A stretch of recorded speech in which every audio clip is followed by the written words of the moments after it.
Cool. Hi guys, it's John from Peach Guitars here again, and I'm joined by my good buddy, Mr. Scott McKeon. How you doing, Scott? I'm good. Yeah, good to be here. Excellent, excellent. So yeah, we've got Scott here today to demo some of his pedals. That's in a separate video, so look out for that one. But we just got Scott in to just have a bit of a chat, see what he's been up to, ask him about his lovely collection of Strats and stuff, and yeah, just go from there. So we know you just got back from tour with Tom Jones. What you've been, where have you been? Sort of Europe and the UK. So we had a few European dates that got cancelled because of COVID and stuff. But Germany, France, Spain. Yeah. And then a lot of UK dates as well. Sorry, go on. I know we're messing it right out. I was going to say that it was cool because the last gig Johnny Depp came to with Jeff. Oh yeah, Beck. I saw that. Yeah, I saw that picture you put up with Johnny Depp. Yeah. So yeah, I had to get a picture. I don't normally ask, but no. Yeah, it was. Sometimes you just got to, haven't you? So was that a were they playing a show or something then? No, they just came. I think Jeff's friends with Tom. Yeah. And Johnny Depp's living with Tom, living with Jeff. I think. Yeah. So they came As out. you do. Why not? Yeah. Yeah. So that tour, was you playing? Was because I saw some of the videos you did, like some like working man's clubs and that sort of stuff. Was it like 50s and 60s type sort of stuff you were doing? We did a bit of that, yeah. In between some of the bigger gigs, I think Tom wanted to do some smaller shows. Yeah. So they coincided with his album release, and if you bought the album or something, you got a ticket to one of these smaller gigs. Yeah. So we did. I think it was called the Brudenell Social Club in Leeds, which was. It was like a working men's club, which Tom grew up doing. Yeah. So it was the first time I played a small venue with him, and it was so cool. Yeah, and he threw in a few rock and roll. Yeah, I saw a lot of that stuff. Yeah, I was really surprised by the sort of material that you guys were playing. It was, you know, and how much guitar there actually was on it as well. He seems to really dig it as well, doesn't he? He totally gets it. Yeah, like he's really in. You mentioned like Howlin' Wolf or Jimmy Reed. Yeah, he's a proper music historian, isn't he? And he loves. I mean, his main love is like rock and roll. So like Chuck Berry and Little Richard, Elvis, obviously. Yeah, he's great friends with Elvis, wasn't he? Yeah. So if you know, as soon as you kind of start playing that sort of stuff, his ears kind of prick up. You know? And you can just tell he's kind of looked after, you know, his instrument, his voice. You know, still now when you hear him sing, he can still just absolutely kick it out, can't he? On the blues. Yeah. It's quite to sort of stand next to him whilst he's singing is quite an experience, because he just resonates and fills the room, you know, and the way he sort of sells the song as well. You know, he doesn't just sing the lyrics; he sort of embodies the song. When he's singing you believe the every last vocal. Yeah. Yeah. And what sort of size band is that? Is that quite a large band? It used to be, but it's actually quite small now. So it's me and the two guitars, me and Ben Jones, piano, Paddy Milner. Bass player called Dave Bronze, who's played with Clapton and a lot of people, hasn't he? Yeah. And a drummer called Gary Wallace. So it's quite a small. Yeah. It's basically like a blues band. Yeah, really. rock and roll blues band. Yeah. And we kind of do a mixture of Tom's newer stuff, which is kind of bluesy, gospel-y stuff, and then his old stuff that we do in a bit more of a kind of bluesy way. Yeah. You know. Yeah. I saw you was on some of the videos. He was channeling some Jimmy Vaughan on a few of those tracks as well. Yeah, sounded great. Yeah, crowbar a few. Do you ever like when he gives you the nod? Do you ever feel like, right, have I? You know, do you think, right, I just got to play the right thing, or do you think, right, this is my time to shine, I've got to do it? Yeah, I kind of think, I just sort of go for it. Yeah, just go for it. I think. And is that what he wants you to do? Yeah, if it feels right. I mean, there's a time and you know, if it's the right song and you kind of you can't do a face melter every time. No, there's certain you have to sort of rein it in and. Does the Octavia get much use on those solos? No, I don't think so. I think I might have used it once. Yeah, and he probably looked round. Your amp's broken. Yeah. No, but he's really cool, and you can kind of. You know, there's a song on his new album called Lazarus Man, which is this long kind of bluesy thing, and on one of the gigs I just kind of started doing a slide thing, kind of like in between his vocals, and he started reacting to it, and it was almost like a call and response thing, and he'll just react to stuff like that so off the cuff, and it's always nice when you can just throw something in and it's spare of the moment and it gets and it works. Yeah, reaction, I mean that's you know, we were talking about it, you know, behind the scenes earlier. You know, the reasons why, you know, we do what we do, and that why we started playing guitar is to get up and play with other people, and you just can't ever reproduce that connection that you have with when everything works right, that you get with playing with other people. When you get into the zone, it's irreplaceable, isn't it? Yeah, I mean, that for me is where I work best, really, is when you're able to react to other musicians, particularly if they're musicians that are listening to what you're doing and you're listening to them, and particularly, like, you know, a singer like Tom. I mean, if anything, I find it hardest playing in this sort of environment where you're on your own and under the spotlight. Yeah. We were saying earlier, it's like you know, our first aspirations when you start playing guitar is to be able to play with other people, isn't it? So this environment, even when I do it, you know, and I've obviously you know, been running the business for a long time, it still feels weird for me. That's why I have Jack doing all of this stuff, so I don't have to feel uncomfortable when I do it. I think if you grew up as a solo performer, then that's a different thing, like acoustic or something. Yeah, of course. But I've always played with other people, so it's you know, I can play on my own and noodle around and stuff, but it's not as fun as when you've got someone giving you a kick up the arse behind you. I went to see your gig at Ronnie Scott's, and the guys that you were playing with there, it must be just a real honour to play with some of them guys. Give us a rundown of who you was playing with. So we had Jeremy Stacey on drums, his brother Paul, who produced my album. He was playing guitar as well. Rob Malarkey was on bass. Sorry, Rocco Palladino on bass. Rob does it sometimes. And then we had a horn section, which was Mark Brown on sax, Ben Edwards on trumpet, Trevor Myers on trombone. It was just an incredible band, you know. And I was saying to Scott as well earlier, you know, there was just times I could just see he was just, you know, zoning out a little bit and then just getting ready for like your bit, and it's like on a magic carpet ride, isn't it? Then everything just sounded.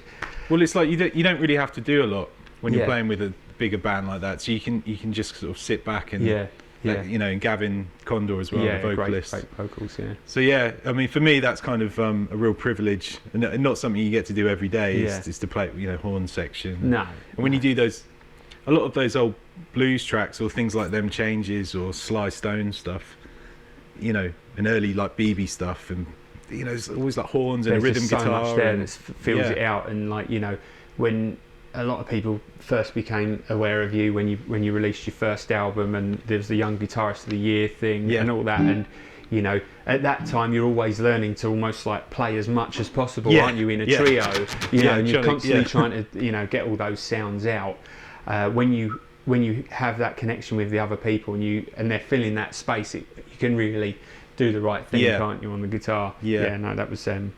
That was a great show, but thanks. Going back to kind of how you first got started, you know, like I said, a lot of people came aware of you from the Guitarist of the Year thing and your first album. I mean, 10 years has passed since is that right? Since the first album? Oh no, it's more than that. The first album was like 2005 or 2006. Oh yeah, and you released a second one, didn't you? So 10 years sort of since the second album. Yeah, and that was I saw you play with Archangels. It was around that time, wasn't it? Yeah, that was at Bush Hall. That's I think. Yeah, that was cool. And that was cool because I turned up at soundcheck, and I'd met Doyle a couple of times, but I'd opened the door to the venue, and I think I'd driven my mum's car up, so I was like unloading my amp, and Chris Layton walked out and he goes, "Oh, you must be Scott." Yeah. I was like, maybe that's Chris Layton. Yeah. Do you know how many hours I've spent watching you? Yeah. And listening to you? Yeah. But that was cool. But it's probably been about 10 years since I released anything. Yeah, and I was saying to you as well, your new album has shown over the, you know, while you haven't released a ton of material in that time, you know, it's shown kind of how your musical styles and also your technique has kind of changed, where you play less now, don't you? You've learned how to, you know, because we've both been big Stevie Ray guys, it's always that like, got to go for it on everything, that you've sort of like, you've gone and played other styles of music and played with all these other guys, and you can undoubtedly hear that you're playing a lot more for the music now, aren't you? Yeah, I guess it's trying to find your own thing. I mean, Stevie did his thing, and you know, and we all love that. Yeah, and exactly. I love it. And it's just trying to apply, you know, find your own voice and live your own. Yeah, but you know, I said to you before that album, you know, you've released. It sounds like you. It's not like you're channeling anyone else. All your influences are there, but it sounds like, you know, which is what Stevie achieved, I think, because you hear him and people say, oh, he's a Hendrix rip-off or Albert King. You know, there's never, when I listened to him play, where I couldn't tell, you know, it was someone else. Like, there's a lot of guys that, you know, try and play like Hendrix or Albert King, and they play it so note for note, it's almost like you can't tell. But what you've managed to do, like what Stevie did, was really mould all those influences so that when you hear, you know, when you play guitar, I can tell it's you now. Cool. But you can still hear the elements of Doyle and Stevie and Jimmy and all that sort of stuff, and that's something that takes a long time to get, doesn't it? It does, yeah, and I think you only really get that by just putting yourself in a few situations where you have to. Yeah, you're playing some other sorts of music. Well, the guys that you're playing with now are so good, aren't they? Well, they're kind of jazzers, really, like most of them. And so it's nice being around people. I mean, it's nice playing with people better than you, basically, because you just learn. Yeah, you can just learn the hard way, but you have to be on your toes, don't you? I guess as well. So, yeah, I guess. A lot of people know you from this lovely Strat as well. Why don't you show everyone and tell everyone a bit about this one? Yeah, so I've had this guitar since I was 12, and I got it from, well, my dad bought it from New Kings Road Guitars, and it had a bit more paint on it when we first got it. But it's just, I mean, I remember seeing it in the shop. It was sort of in the corner, and I guess, because I was 12, I had quite small hands, and it's not got the biggest neck on it. No. So I remember picking it up, and it just felt really comfortable straight away. And luckily, my dad, who played guitar as well. You were playing all your Buddy Holly stuff then, weren't you? Yeah. Well, he had actually I'd got into Stevie Ray Vaughan. Like, I think everyone's got this sort of Stevie Ray story, but when I was about 10 or 11, like a family friend showed us a video of, I think he was playing Tightrope. Yeah. And it was like a clip, and it went into the solo of Tightrope. And I was like, I know, it's just mind blowing, isn't it? And my dad got really into it as well, and we were sort of on. I say he was on the search for like a sort of sunburst old Strat, and walked in, and there was this one there, and it was really light, kind of fit perfectly, and even acoustically, it's got quite a sort of it's big loud, sound. Isn't it? It's got a real rich woody sound, isn't it? Yeah, and it's 1962. I've had it refretted twice since we've had it. All the pickups are original. It's got a five-way switch. Yeah, I've still got the 3-way, which I'm half tempted to put back in, because I just kind of think that would be cool. But to be honest, one of my favourite sounds is like the out of phase between the neck and the middle. That pot's been changed. Things like the bridge saddles and tuners have been replaced. Yeah, but they just, you know, if you've obviously gigged that guitar a lot, and these things just do wear out. And Leo did design the guitars so they were easy to change parts on them. Exactly. Yeah. And I think that it's got a bit of a compound radius on the. You often see that where when people used to refret the guitars, they level out the fingerboard a little bit as well. I think it just helps when you're like bending and stuff. Especially on the 14th fret, like on the top E, they get a bit squeaky, can't they, as well. But it's just always. I mean, it's a beautiful guitar, and I feel sort of lucky. Do you remember how much it was? I think it was $5,500. Was it? Then. Yeah. Well, you're not far off of putting put a 2 in front of it now. Yeah. And it'd be there.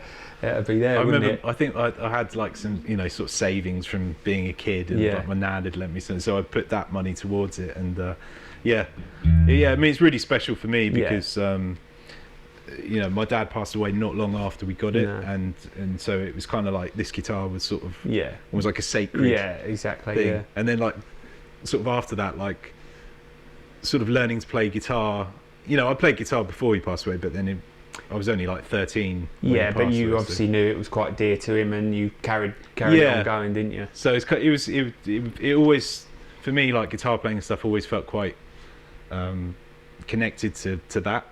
So it was always something I took quite seriously. Yeah, but it came natural as well, because it just felt like from being a kid, something you did with your dad. Well, I know you're on the spot, making you play it now. But well, it's just got. I mean, I love the out of phase between the neck and the middle.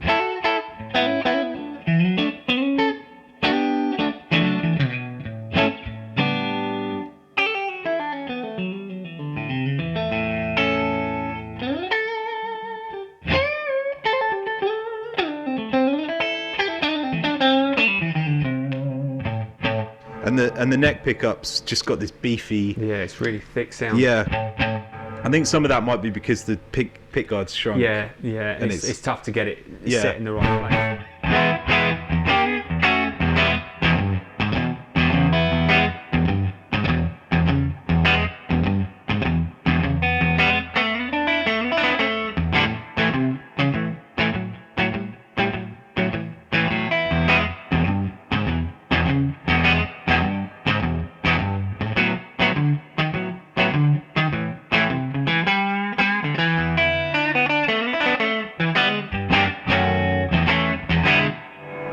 Thick sound in it, really thick. And same with the bridge pickup, actually. It's got like just loads of meat to it, you know.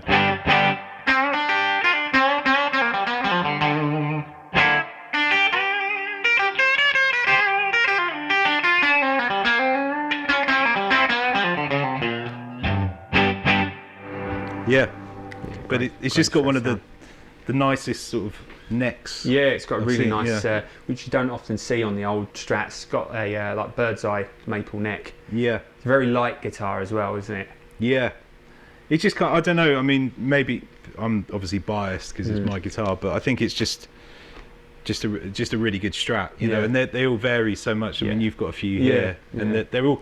The old ones are just it's, you know, whether it is in your mind or whatever that you convinced yourself that they are better, but ultimately the feel of a guitar that's been played for 50 years is 60 years is very, very hard to reproduce on a mass market guitar. So I should say as well, it used to belong to a great guitarist called and songwriter called Terry Britton. He wrote stuff like "What's Love Got to Do with It" and Tina Turner and Michael Jackson tunes. And he used to own this guitar, and he used to play. He told me he used to play slide on it, actually. Right. But I don't think he was a Strat guy. No. So he got rid of it. Yeah. But, that sounds great. Really thick, lovely dark fingerboard and everything on there, isn't there? Yeah. And I lost. That fell off. Yeah. The dot. But No, it's a great guitar. And obviously some of your other gear aside from the pedals and stuff that we've been talking about in another video, you've got a good connection now with the guys at 2 Rock. How long have you been using those amps for? I started using them when I first started playing with Tom Jones, which was 2014. Yeah. And I bought it's a custom reverb. Custom reverb, I think, yeah. which, that was they were made just before Eli took it back over, wasn't it? Yeah.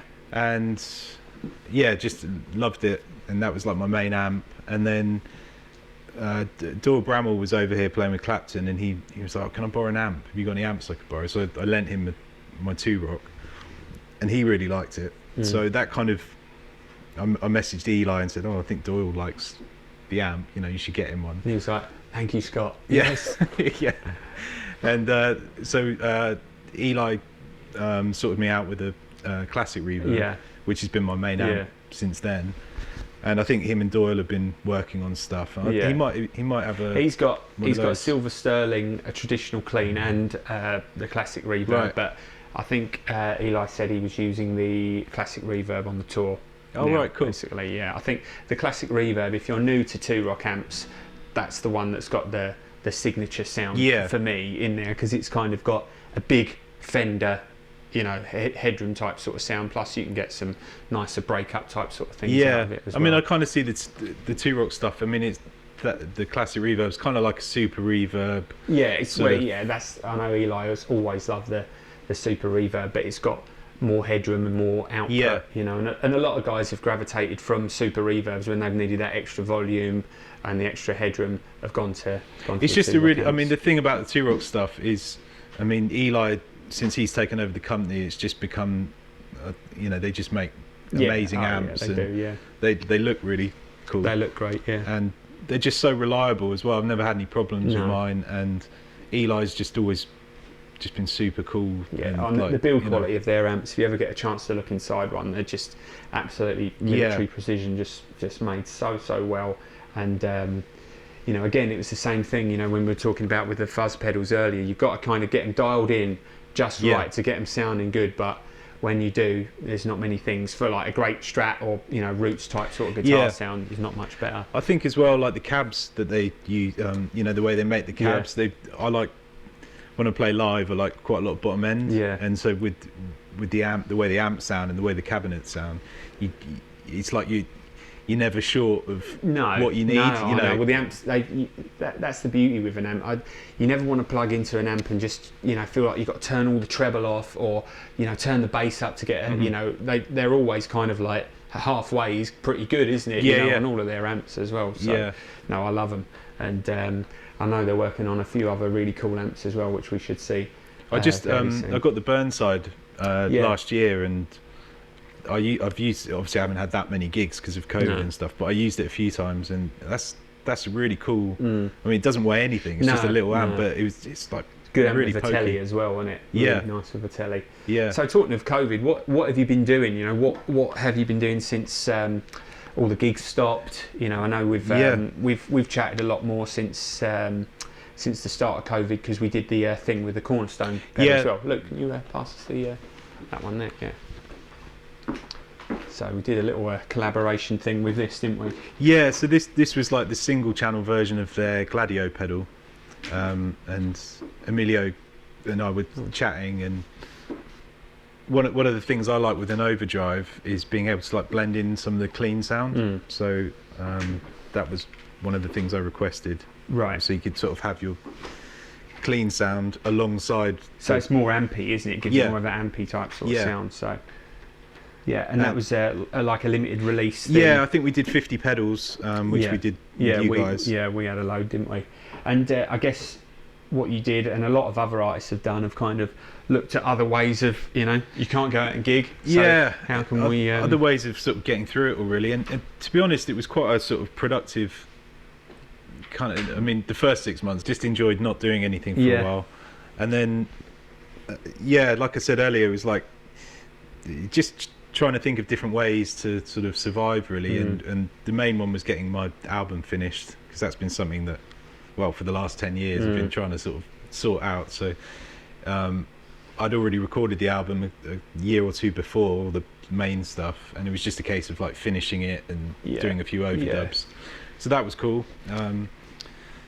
And chatting to Amelia at Cornerstone, and we had this idea to do like a single channel version of his pedal, and then because at that point it was only the Gladio was only a 2-channel, wasn't it? No, he just said, what would you, you know, I was just honest. I was like, well, I'd probably just use a single channel version of it. So that was really cool. And then getting the fuzz pedal together, and coming up with the new fuzz pedal. I mean, that it takes a long time. I mean, we first thought about doing the octave fuzz like quite a while ago, but to go from it being an idea to trying to work out how to do it. And probably it's a better idea to get yourself back into the market by re-releasing the fuzz, you know, and then you can bring that one back in as well. And then people can buy both. Yes. And they can have your tone then. They just need a $6,000 two-rock. He doesn't tell you about all the secret things that are his active EMG circuit that he hides behind the rig. That's it. And and in his Kemper. Oh, yeah, there's a Kemper behind the two-rock, actually. None of this is plugged in. But so obviously, since, you know, the COVID restrictions have changed a lot, you've been gigging a fair bit more, doing obviously, like say, stuff with Tom Jones. Any more plans for any more solo gigs and bits? Yeah, I'm doing some gigs with Josh Smith. I saw that. November the 4th, which is at the Brook in Southampton. The 7th and the 8th, and I think I'm right in saying the 7th is at the Half Moon in Putney, and the 8th is in Whitstable. Yeah, well, we'll put a link up on the video as well for all the gigs and stuff. So is there going to be some shows where you're going to be actually like playing songs at the same time and jamming together and stuff? I hope so. Yeah, I don't know. We haven't really sort of spoken about it yet, but that would be cool. I mean, Josh is a great player, so. And what sort of band are you going to be putting together for that? Probably something similar to the album, kind of thing. So we'll be doing tracks off that. Just more promoting of the album. I think Jeremy's going to be doing it on drums, so that would be cool. But we filmed some stuff at Real World. There's like a live session that we did of the album stuff at Real World. Filmed that a couple of months ago, so that would be coming out soon. And I saw you with a Les Paul. Les Paul, yeah. On the album, I did use Les Paul on three or four of the tracks actually. And I quite like playing other guitars and other people's guitars because it just makes you play differently. It does, totally does. So, like we were talking about, trying to find your own voice. Yeah. A really simple way of just not sounding like Stevie, for example, is just using a different guitar, like something that just you can't do that stuff. No, you can't. You know, something that, you know, any guitar that's got a predominantly kind of strong neck pickup like a Strat does. When you go to a Les Paul Junior, or, you know, one pickup or even an Esquire, you just can't. You've just got to change your thinking, haven't you, with your playing? Yeah, so. It's kind of, sometimes it's good to feel a little bit uncomfortable because it just brings something. You're kind of forced into an area where you're like, oh, I don't know what to do here. But and Paul was trying to get me to go there quite a lot on the album. Yeah, he you know, my default thing. Yeah, is yours. Yeah, and he'd kind of hand me like his 330 or something, or you know, his Les Paul, or he had like a Trussart guitar as well. Yeah, and it just makes you play differently, and it makes you do stuff that at the time you're like, well, this doesn't sound as good as what I'm normally doing, but it just puts you in a different well, it totally place. Does, and adds another kind of element to the song, doesn't it, as well? Yeah. And, like, everyone wants to hear, you know, when they listen to your stuff, they want to hear, you know, your take on the great Strat sounds, but it's nice to kind of blend in a few of those other things as well, isn't it? I quite like the last few years. I've got more into like the British blues thing as well. You know, early Clapton and Beck, and I kind of find that I associate that sound more with the kind of Gibson-y sort of thing. Exactly. Yeah, and I love, you know, always loved the sounds that David Grissom's got out of his PRS. Yeah. You know, and whenever I play a humbucker guitar, that's the sort of the sound that I try and gravitate towards, because it's still got like that Texan thing going on. It's like a more kind of country guitar version of Billy Gibbons almost at times. I love that sort of sound, and it's good to kind of you know, when you switch to these other guitars, but then when you go to Strat and you go on the neck pickup again, you're like, that's the sound that I love. That's so but this was another cool thing that we worked on, wasn't it? So this is kind of a mirror image of your main guitar. We should talk a bit about that one. I'll just pop that over here for a sec. So this is I'm trying to think when we did this, like 2017. Yeah, I think it was. Yeah. So we flew my Strat out to the custom shop, and Dale had it for I think about a month. Yeah. And he took loads of measurements and pictures, and you know, we spoke loads about what we wanted it to be, and it's basically like a replica of my old Strat, or as close as you can get without sort of well, because obviously you wanted a guitar that you could take out without fear of well, the thing with the old one is the sentimental value of it, and then also just if something happened to it, or it got nicked or damaged or something, gutted, it's like irreplaceable. So this has kind of been like my main Strat really for the last, well, since 2017. And he did a really great job of kind of copying the neck, and especially like the colour, and the back of the neck especially is really cool. The way, and this is a two-piece older, like that, you can see the join there.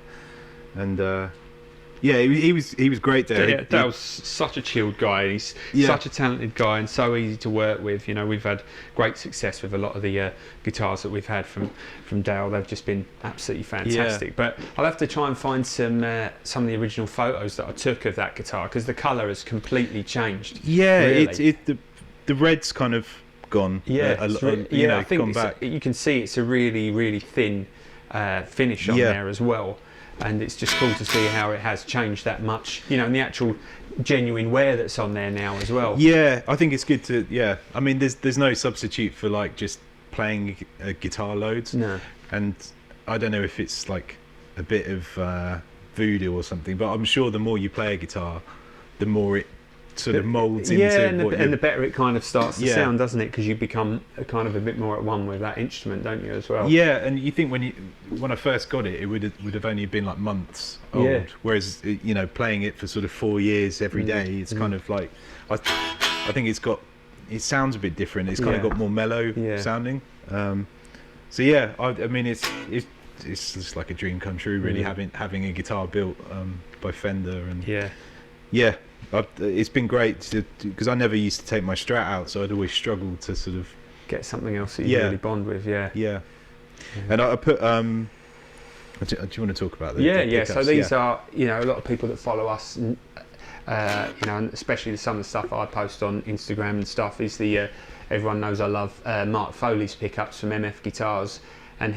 we've been working with him for a little while now on our well, they're a Stevie Ray series of pickups, the number ones and the Lennies, and from the Lone Star series of pickups, and you know, Mark just I don't know how he does it, but he just knows how to nail the sounds pretty much straight away. I've asked him to do these two kind of projects, and he's just nailed it kind of straight away. He just knows. Yeah. You just know. I've tried all of the Strat pickups, and there's some fantastic ones that don't cost a lot of money, and some that, you know, there's a lot of marketing mojo and stuff behind them that cost a fortune, that have sort of left me feeling a bit cold. But he basically wound you a set for your guitar to reproduce this. This came with a set of Custom Shop pickups, which were perfectly fine and good, but there was quite a difference in tone and volume to my old Strat.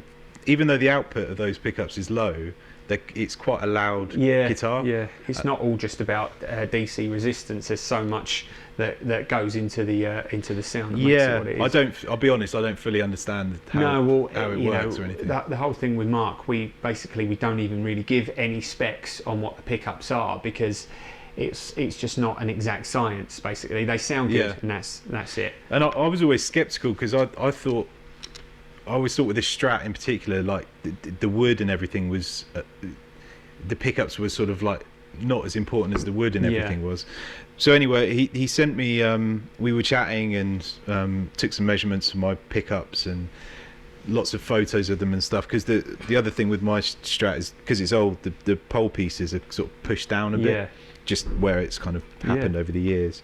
So he copied all of that and he sent me a set, and I played them with the Custom Shop pickups, and then put the new decent pickups in, and it was really different. Really, it was a lot more fuller. I'm not slagging off the Custom Shop stuff, but it was just like, oh, that sounds more like my old Strat. The Custom Shop make fantastic pickups, and the pickups that you get, like even in that guitar, you know, they're a great Strat sound. But if you want something exact, or you know, you're trying to reproduce, a particular sound, then that's why there is such a huge market for after pickups. And I was just really impressed. And then we sort of had the idea to do like a run of these pickups. So I think they're called the SM62 pickups, based on my old ones, and they come with the same pole piece sort of. Same stagger. The same stagger, yeah.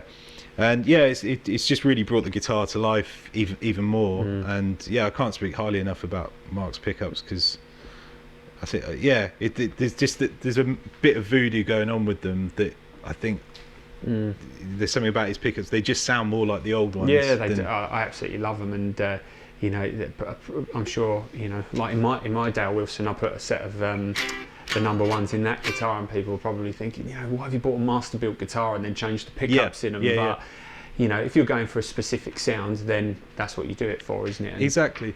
And I think it's just refining things. I mean, the thing about old Strats and stuff is they vary a lot from guitar to guitar. Oh yeah. So if you're trying to, that guitar will sound different to another 62 Strat and another, so it's just trying to, and I'm sure pickups change with age as well. Maybe they become less. Well, I guess like the wines become looser, and also I think a big part is the magnets lose some of their strength as well. Right. So in time, I just think they get a little bit less string pull, and there's just a fuller sound, and it does seem to be louder. Yeah. But if you check them on a meter, they're not. Isn't it? They're not high output pickups, but they just kind of have a body to them. But I mean, it was so cool. I mean, thanks to you really for sort of making it happen with the pleasure. Guitar. It was great, a great project to be involved with as well. So do you want to plug it in and play us out for a little bit?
Sweet. Right. Well, cheers for watching, guys. Make sure you go and check out all of Scott's back catalogue on all the relevant places, and if you see this video before the tour, make sure you go and see him with Josh Smith as well. So thanks for tuning in, guys, and thank you, Scott, for coming down. Cheers.